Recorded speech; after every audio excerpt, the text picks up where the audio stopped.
All right, welcome back. So in this video, we're going to be going through a couple of example problems on how to apply our knowledge on angles and transversals, as well as angles created when a transversal appears from Chapter 3, Section 1. This, again, is in the Big Ideas Blue Math book. So let's go on and try out a problem. Here we go. All right, so in this example, it says solve for x, and we're given a diagram of a transversal. We're given that one angle is 56x plus 3, and then another given angle is -1 plus 58x, and our job is to solve for x here. Well, I just want to highlight real quick where these two angles are. And you always want to look in relation to our parallel lines, and we can tell that the lines that are horizontal are parallel because they have those red triangles on the line saying, hey, these two lines are parallel to each other, which means that we have this green line as our transversal. So if I'm looking at the parallel lines, I see, hey, they're inside the parallel lines, and then I look at the transversal and say, oh, they're on opposite sides. So this must mean we have what we call alternate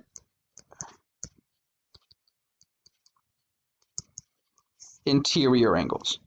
So thinking back to alternate interior angles, I know that they are congruent.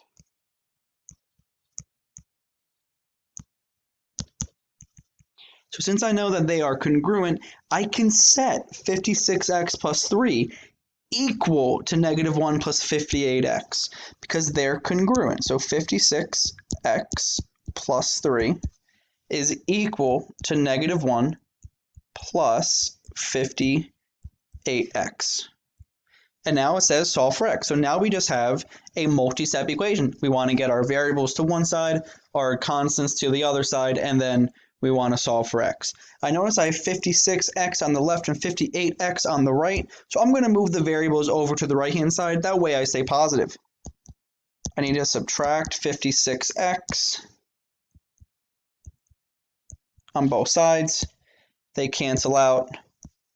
So now I'm left with 3 is equal to -1.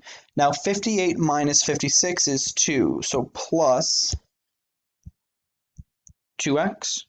My variables are on the right-hand side, so that means I have to get my constants to the left-hand side. To do that, I have to add 1 to both sides. They cancel. So now I'm left with 3 plus 1, which is 4, is equal to 2x. To solve for x, you betcha, we divide by 2 on both sides, and we get that x is equal to 2.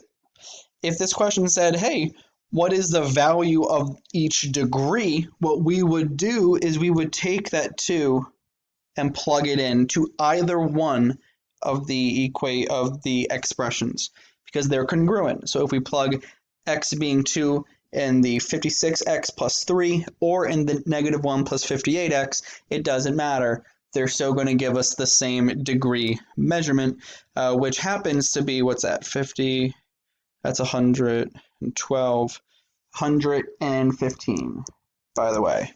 Just in case you were like, oh, like I wonder what the degree measurement is. It would be 115 degrees for both. So this would also be 115 degrees. Awesome, sweet. Let's keep it going.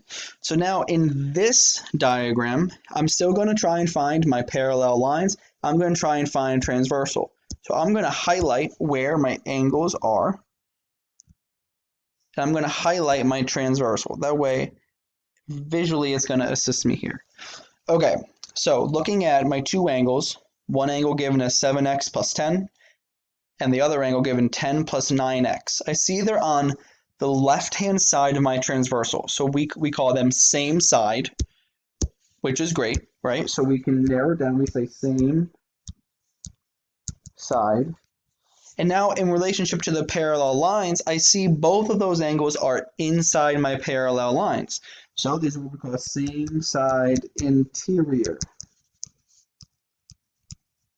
angles. I apologize for the penmanship. It's very difficult to write on this tablet. So since I know that same side interior angles occur, I know that they are supplementary, aka they add up to 180 degrees. So we can create our own equation here. I'm going to take 7x plus 10, and I'm going to add it to the other value of the angle, which is 10 plus 9x. And since I know it's supplementary, it's going to be equal to 180 degrees. So now we can combine some like terms. Let's highlight. I see I have 7x and 9x. If I add them together, I get 16x. I see that I have 10 and 10.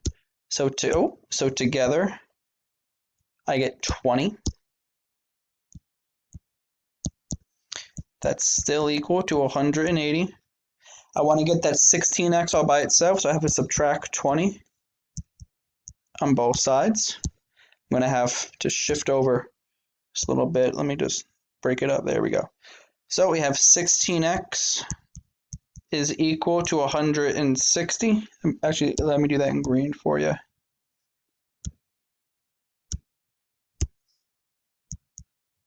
Sweet. And now to solve for x, I have to divide both sides, you guessed it, by 16. So I get that x is equal to 10. And now if the problem said, hey, what is each value of the angles? We would then take this x being 10 and plug it in to both expressions to find out the measurements. We would get 100 and then 80, by the way, in case you were curious.